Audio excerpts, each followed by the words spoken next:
As this is the first quiet moment I have had since our splashdown on Earth, I must now apologize for the delay in sending you my report, gentlemen.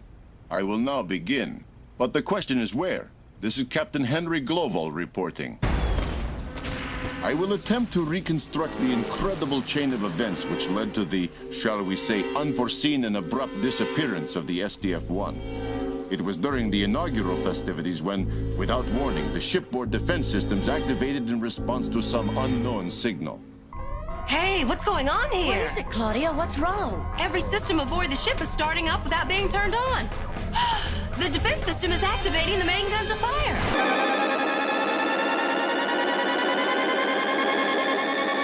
5, 4, 3, 2, 1, fire!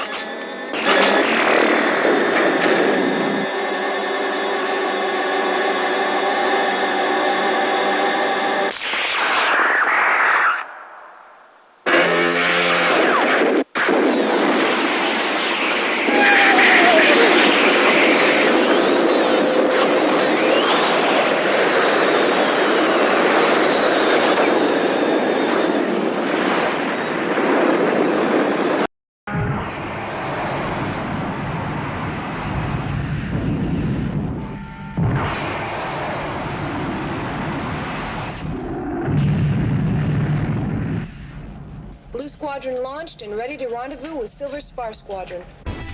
With a crew as inexperienced as that of the SDF-1, we were completely at the mercy of the alien forces. Their vastly superior technology had produced an array of armaments the likes of which had never been even imagined on Earth. Our defense forces, raw recruits fresh out of the Space Academy, fought bravely, but were almost powerless against the might of the alien armada.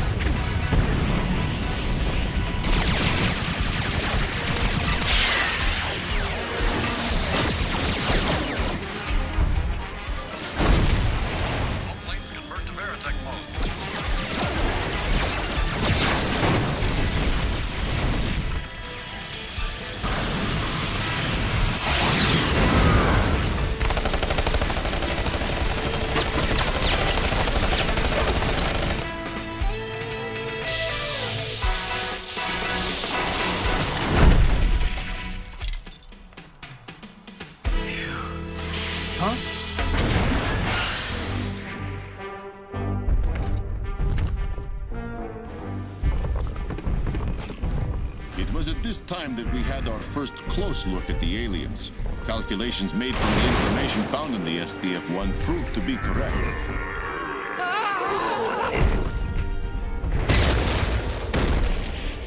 Incredibly, their molecular and genetic structures seemed to be the same as ours. In fact, except for their enormous size, 9 or 10 times that of humans, they were indistinguishable from us.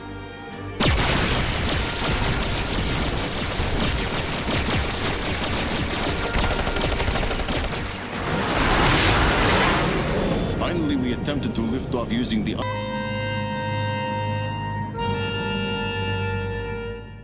Is this it? What do you think? It's just a box with stop and start on it. It's fairly straightforward. If you want to start it, press start. You can work out the rest of the controls for yourself. It's absolutely pathetic. Right, let's holly-hop. Engage drive, drive engaged. Initiating ignition sequence initiated. Get on with it. It takes time, this. One slight error in any one of my 13 billion calculations. We'll all be blasted to smithereens. Here we go, then. 10, 9, 8, 6, 5. You missed out the 7. Did I? I've always had a bit of a blind spot with 7s. We're going to die. No problem. I'll start lower down. 1, blast off. We've done it. We're home. It worked? What on earth? You must be joking. Half a mo. It's gone. What is? The Earth. It's missing. It's not there. Wait a minute. Sorry, I was looking out the wrong window. No, it has gone. The entire solar system is missing. Instead of the planned default point near the moon, we found ourselves just beyond the orbit of Pluto. The battleships Daedalus and Prometheus had been carried into space along with the SDF-1, as had Macross City, the entire island, and even some of the surrounding ocean. We succeeded in mooring the ships to the space fortress, and they have since become integral parts of the SDF-1. We also brought aboard all of Macross City's 70,000 inhabitants. This operation, too, was a complete success. The civilians soon started reconstruction work, utilizing materials from the island, and their situation became almost normal. It was after the disappearance of the fold system that we found we could not fire the main gun, so I ordered a modular transformation. It was a drastic measure, but one that had to be taken. All there, tech scrap! All there, tech scrap! Strike wing, standing by to launch.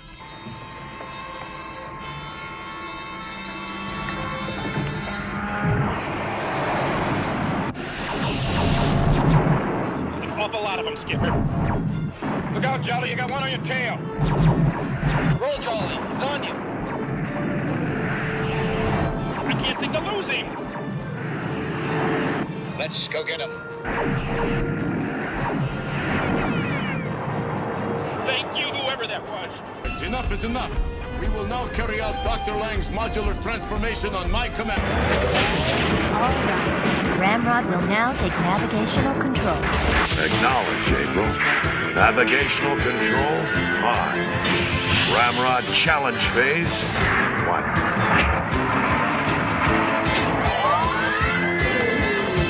Head 'em up, move 'em out. Power stride, and ready to ride.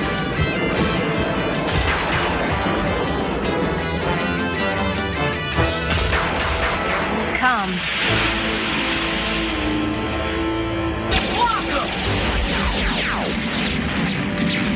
Look out! He's doubled back!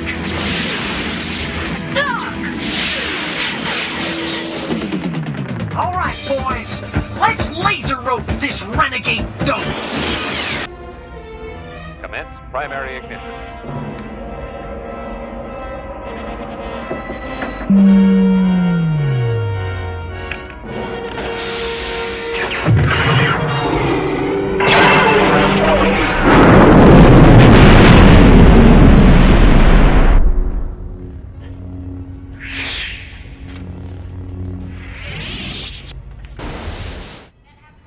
We developed a recovery system to take care of the massive damage to Macross City, should we again need the transformation.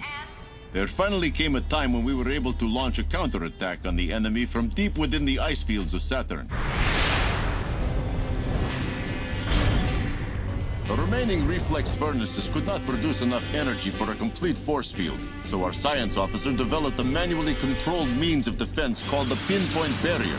It was this barrier that was first put to good use in the Daedalus attack, our first victory.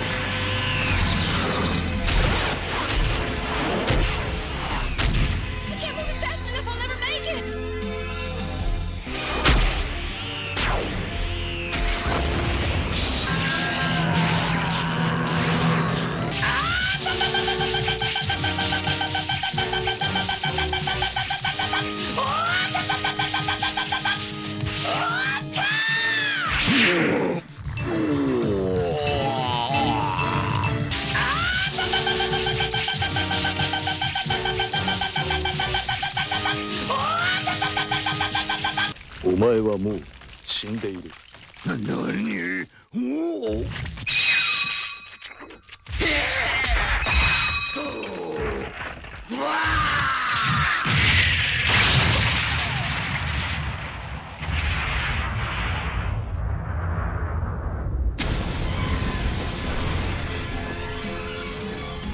It should be noted that Dr. Lang and his science team have been recommended for special commendations. By this time, unfortunately, we were reaching dangerously low levels in fuel, vital supplies, medicines, everything.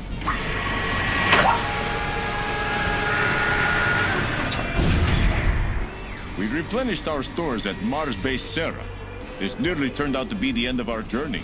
The enemy had planted the entire zone surrounding the base with underground gravity mines.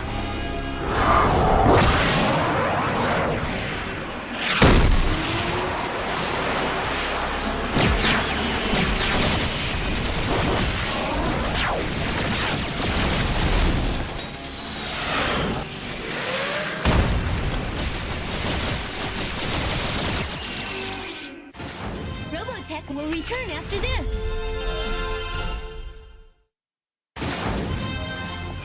Robotech is back now. We're in trouble. The 6th, 8th, and 18th attack squadrons have all been wiped out. Calm down. I have a plan that might help us to get out of this trap.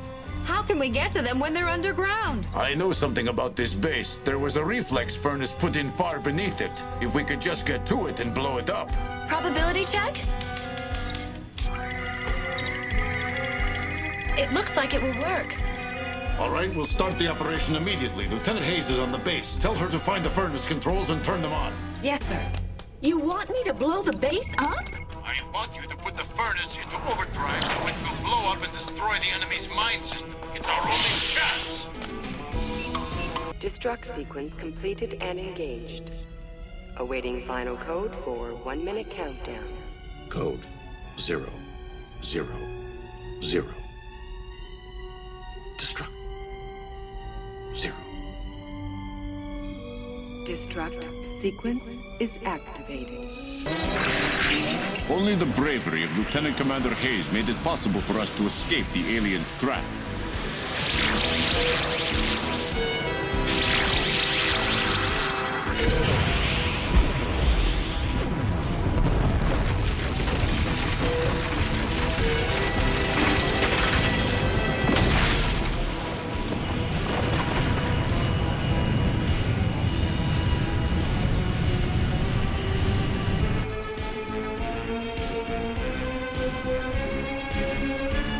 I am of the opinion that the aliens wanted only to capture the SDF-1, not to destroy it, otherwise we wouldn't have escaped.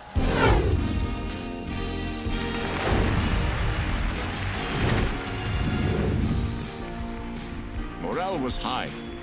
We even organized a beauty contest. But with Earth in sight and surrounded by countless enemy ships, we had little time to celebrate.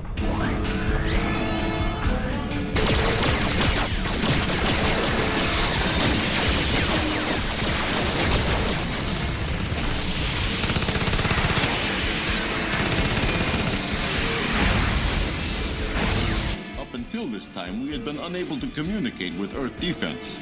All channels to headquarters were jammed continuously. How, I don't know. And then one day, all jamming ceased.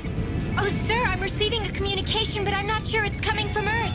Well, Sammy, I suggest we listen to it then. Yes, sir. In the name of the Zentradi forces, you are ordered to surrender. The last attack was just a warning. You cannot escape. Surrender. Enough! It was amazing how little time it took for them to learn our language. And we found that the Zentradi meant what they said.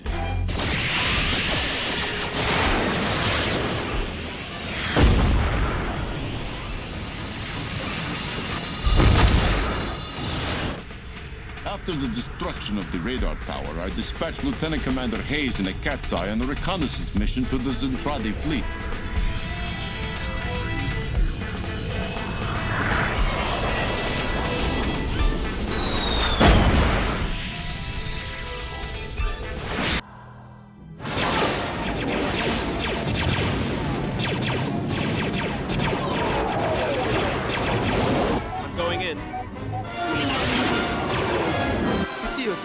Here goes nothing.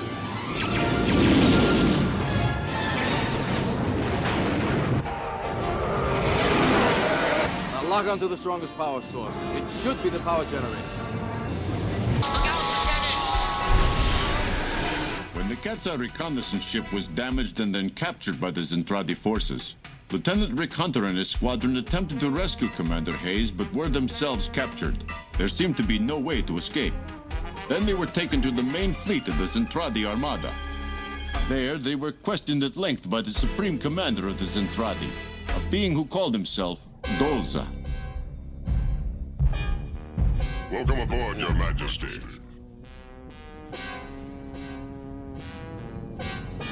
Greetings, Earthlings. My name is Dolza, Commander-in-Chief of all the forces of the Zentradi. You will now submit to my interrogation. Why do you insist upon attacking us in this outrageous manner? He speaks our language. Yeah, he speaks all right, but what's this outrageous stuff? Ben, for once in your life, will you just listen and be quiet? It seems our communication methods are working. Tell us what you know of protoculture. Forget it. I don't know anything about it. Stop your lying. Why do you insist upon attacking us? What are you talking about? You're the guys who are attacking us. You deny you've made a secret weapon. And what is your knowledge of protoculture? What is this protoculture? What could it possibly be, and why do they think we have it? You, female. I think it is still possible that you do not understand with whom you are dealing. The forces of the Zentradi are the most powerful in the known universe.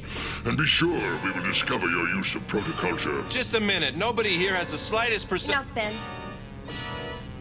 I will no longer submit myself or my men to your questions. So, the little female is in charge here. Interesting. It seems you are drastically underestimating the seriousness of your predicament, young lady. Stage 1 of our experiments was conducted in the laboratory. Stage 2 of the series will be attempted in a lifeless underground. Stage 3 will involve the process on a planetary scale. It is our intention to introduce the Genesis device into a pre-selected area of a lifeless space body, a moon or other dead form. The device is delivered, instantaneously causing what we call the Genesis effect. Matter is reorganized with life-generating results. Why have you destroyed it? Perhaps now you'll understand the power of the Zentradi and begin giving me some answers. Let us consider it. Very well, you may deliberate, but do it quickly. There's a way out of this. Think, Lisa, think. There's got to be some way of bluffing them. But what could it possibly be? I thought I told you to do your thinking quickly. There must be some reason they choose not to destroy us. I don't believe you have enough power. Impertinence. Are you crazy? Let me handle this. The SDF-1 has much greater power than this bucket of bolts. Commander, look out! Hey, what do you think you're doing? And now, my feisty female, I wish to know by what process you become Micronians. Answer me at once, or I'll crush every bone in your body. Stop squeezing her! We're born into this world as Micronians. Born, did you say? Yes, but born from what is the question? From our mothers, what do you think? And how does that happen? Well, it sort of starts with kissing. Demonstrate this kissing for us. You can't be serious. There's no way I'm gonna kiss him. Demonstrate this kissing, or I'll crush all of you. Wait! I'll be the one to demonstrate. Well, all right. Make sure you do. So, now, listen, Lieutenant Hutter, I want you to kiss me. Huh? I want to get their reaction on my video recorder. All right then, but why don't you do it with Ben? Because I'd rather do it with you, Rick. Then you'd better make it a command. You will now proceed. I'm giving you a direct order. Whatever you say, Commander. Are you ready? Yes. Forgive me, Min May.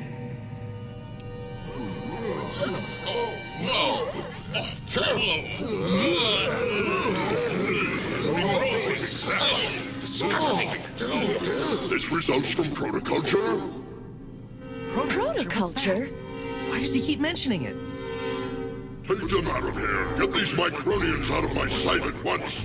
We still do not understand what frightened the Zentradi. They have nothing to fear. Their bodies are so incredibly strong they can even survive unprotected in the vacuum of space. They have more firepower than we can even imagine. Well, the situation is extremely critical and drastic measures will... Yes, what is it? I thought you might like some fresh coffee, Captain. Thank you, Lisa. That was very kind of you.